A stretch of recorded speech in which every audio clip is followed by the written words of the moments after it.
fogos de artifício e os pets. Vamos falar um pouquinho aqui sobre essa questão que é bem complicadinha e eu vou tratar aqui algumas situações do dia a dia que podem te ajudar aí a minimizar esse problema, em alguns casos até resolver. Tem os fogos de artifício cada vez mais estão mudando, né? Cada vez os de barulho estão reduzindo, estão tendo leis para isso e a coisa está mudando, mas mesmo assim agora a gente está chegando perto da época do Natal e pode ter problema aí na tua casa por causa disso. E aí temos algumas situações. Todos os pets eles sofrem com a parte do barulho, mas os cães são os campeões das histórias. Então tem muito cachorro com fobia de trovão, de fogos de artifício, de barulhos muito intensos, e é muito comum, e tem vários graus, né, de reatividade, tem graus muito extremos, onde os cachorros chegam, tem histórias aí de arrebentar portão, arrebentar a porta. A gente costuma ver, depois de ano novo, aquelas plaquinhas nos postes, o cachorro fugiu por causa dos fogos, aqui tá as foto dele, se você encontrar me liga. E aqui eu tenho algumas dicas que podem te ajudar, né, nessas situações. Então, as situações que a gente mais percebe, assim, é a pessoa tá perto do cachorro ou a pessoa não está perto do cachorro, está em casa. Essas situações que a pessoa não fica perto do cachorro, é interessante a gente fazer uma vistoria desse ambiente e retirar tudo desse ambiente que possa machucar o cachorro ou retirar o cachorro desse ambiente, porque às vezes é um ambiente que você não pode mexer, que tem mesa de vidro, estante, que você não consegue tirar do lugar. Você consegue aí planejar um quartinho, uma área de serviço, um banheiro, onde você consegue colocar coisas que são confortáveis, e alguns lugares eles fazem até um isolamento desse som e você consegue aí prevenir uma reação exagerada, ou mesmo que a reação aconteça, que essa reação não seja prejudicial, né, que não seja perigosa para o seu pet. Conversando disso, tem um relato da minha amiga Elaine, que ela falou uma história bem legal. A cachorrinha dela tem medo dos fogos, fica latindo muito, fica muito nervosa. E durante a queima dos fogos, ela colocou na televisão uma imagem dos fogos num volume e colocou a cachorra dentro desse quarto e trancou o quarto. Quando trancou o quarto, a cachorra ficou em silêncio assistindo a televisão. Então, o efeito dos fogos externos foi minimizado. A gente chama esse processo tecnicamente de dessensibilização, porque quando você tem o estímulo acontecendo de forma gradativa, ou num volume mais baixo, ou de uma forma mais distribuída, biologicamente o corpo entende que isso não é uma coisa tão perigosa, e a resposta ela é até intensa num primeiro momento, mas depois os neurotransmissores vão esgotando e o cachorro vai tendo um relaxamento, e em alguns casos trata isso como normal. E outro fenômeno que aconteceu nessa história é que esta cachorrinha específica, ela tem um processo de empoderamento quando ela fica com a turma dela, com a família. Então é como se ela estivesse mandando todo mundo sair de perto dos fogos porque ela acha perigoso também. Então é uma preocupação que ela tem, e aí quando ela está perto de pessoas, no caso da Elaine, ela tenta proteger essas pessoas e ela tem uma reação exagerada que pode ser até complicada em alguns casos. No caso dela não, mas eu já vi histórias do cachorro fica até perigoso, fica reativo, agressivo, porque ele sente muito medo. E aí a gente sabe que cachorro com muito medo, ele tende a ter reações muito exageradas e isso fica super complicado. De maneira geral, a gente conhece os cachorros que têm problemas, existem tratamentos que podem reverter esses quadros, são baseados nas ferramentas de dessensibilização e exposição gradual, esses estímulos, que podem fazer com que o cachorro tenha uma reprogramação mental e reaja diferente a esses estímulos. Mas como os fogos são coisas que acontecem ocasionalmente, assim, ano novo, final de time de futebol, coisas muito pontuais, a gente acaba esquecendo. E tem que lembrar também que esses tratamentos psicológicos, eles levam tempo. Então, para eu causar uma mudança efetiva de comportamento num cachorro, eu estou falando de meses, né? A gente envolve adestramento, reprogramação mental, onde eu vou colocando esses estímulos ali de uma forma gradual e diferente e vou fazendo com que o cachorro associe isso a uma coisa interessante, a um brinquedo, a uma alimentação melhor, a um petisco. Aí o cachorro vai vendo que aquele medo é infundado e vai reprogramando a mente do animal para ter uma reação um pouco mais natural. Mas a gente sabe, eu sei que nem toda vez a gente tem tempo para resolver as coisas, e aí a gente tem que tomar ali uma medida um pouco mais rápida para você passar por aquela crise, até você ter um tempo para fazer ali um investimento nisso. Tem muitos livros que ajudam com essas questões, porque esta parte de manejo desse problema envolve a capacitação técnica também de quem está operando o problema, né? Essa história da Elaine eu achei super legal, porque é uma coisa super fácil de você fazer em casa. Você vai lá, pega, arruma um quarto, bota a televisão, prepara um vídeo ali, um arquivo, põe para tocar. É possível de fazer com coisas que a gente já tem em casa.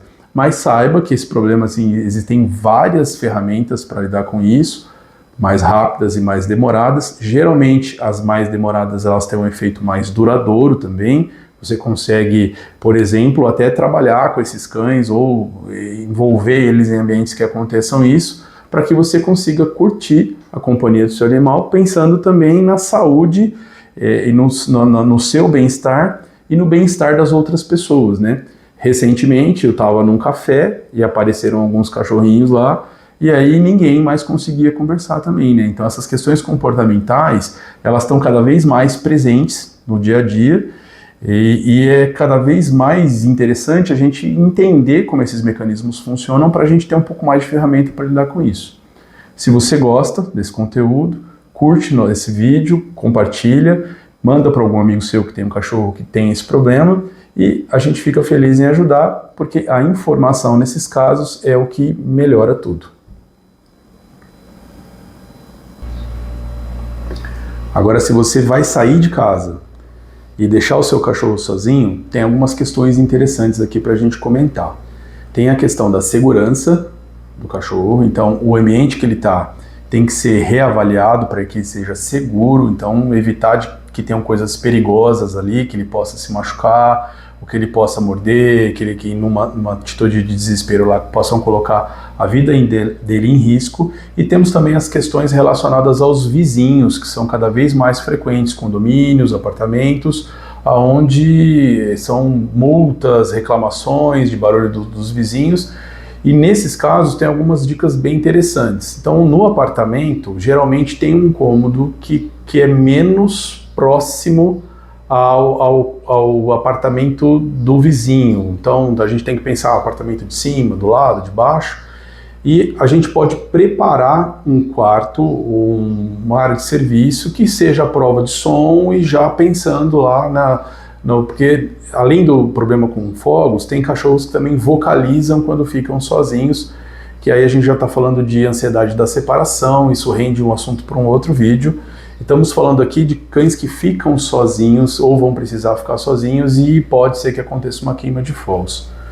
E se você precisar sair com o seu cachorro, eu não indico, em hipótese nenhuma, você levar o seu cachorro para assistir a queima de fogos, porque aí você está numa situação ali, geralmente são multidão, tumulto, você vai ter um cachorro estressado, ansioso, com hiperreativo em alguns casos, e fica complicado você controlar esse cachorro nessas situações. Então eu já presenciei situações onde, por exemplo, a pessoa estava com um cachorro hiperreativo e estava com um peitoral.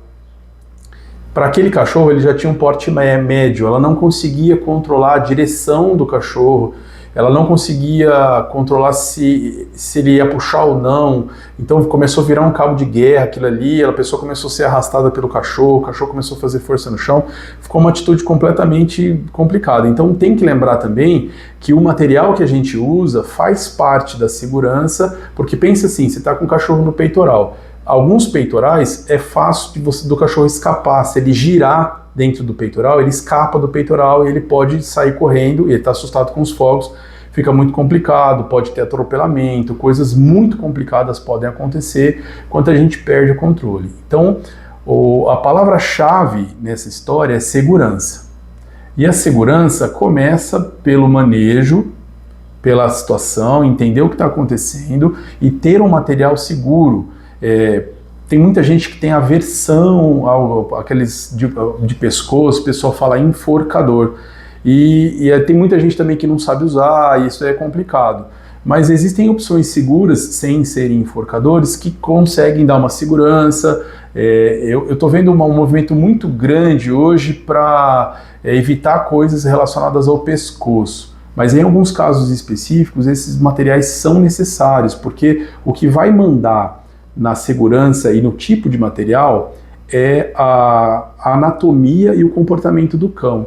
Tem um peitoral que eu gosto bastante, chama peitoral de treinamento, tem um que é um cabrestinho, mas ele só pode ser usado em cachorros que têm o focinho longo. Então, cachorros que nem bulldog, cachorros braquicefálicos que não têm focinho comprido, esse material ele fica inviável. Então, aí que entra a parte da avaliação técnica de cada caso é um caso. Então, quando o assunto é fogos, reações exageradas, a gente sempre tem em mente que a segurança desses pets, das pessoas próximas, a sua própria segurança, elas vão trazer ali a base de raciocínio que a gente vai tomar para a tomada de decisões. Por que eu estou falando do material? Porque, às vezes, aquele cachorro precisa de um material um pouquinho diferente e já tem todo um preconceito do mercado que vai fazer com que você não escolha aquele material ou que opte por um material menos seguro só porque está na moda. Gente, balela. Não vai nessa moda, porque eu já vi acontecer da pessoa com o peitoral na mão, o cachorro escapou do peitoral e acabou sendo atropelado. E aí o atropelamento é sempre complicado, né? Uns fatais, outros têm lesões graves. E aí quando a gente fala de fogos e cachorro, aí vai juntando, o que eu falo são erros sistêmicos, né? Aí a guia já não segura direito, o lugar não era para estar ali, o cachorro não passou por treinamento, nunca assistiu uma queima de fogos, você não sabe qual vai ser a reação dele. Então vão acontecendo coisas que vão se somando até você ficar numa situação lá complicada de administrar e aí acaba estragando o passeio seu ou do cachorro. Eu já vi casos também, ultimamente eu fui num show, aí tinham 2 pessoas com cachorro na guia, os cachorros brigaram com as pessoas segurando o cachorro na guia, uma das pessoas do outro lado era uma criança, não conseguiu segurar o cachorro, aí vira aquela situação super desagradável, estragou o show das pessoas, e se tem placa tem história, né? Meu amigo já fala. É muito interessante a gente trazer esse problema para a discussão, e aí com essas informações você consegue aí arrumar e melhorar a questão de manejo e segurança do seu pet. Se você gosta desse assunto, curte, compartilha, manda para um amigo seu que você acha que pode ajudar, fica com a gente aqui que a gente vai falar bastante sobre esses assuntos de segurança.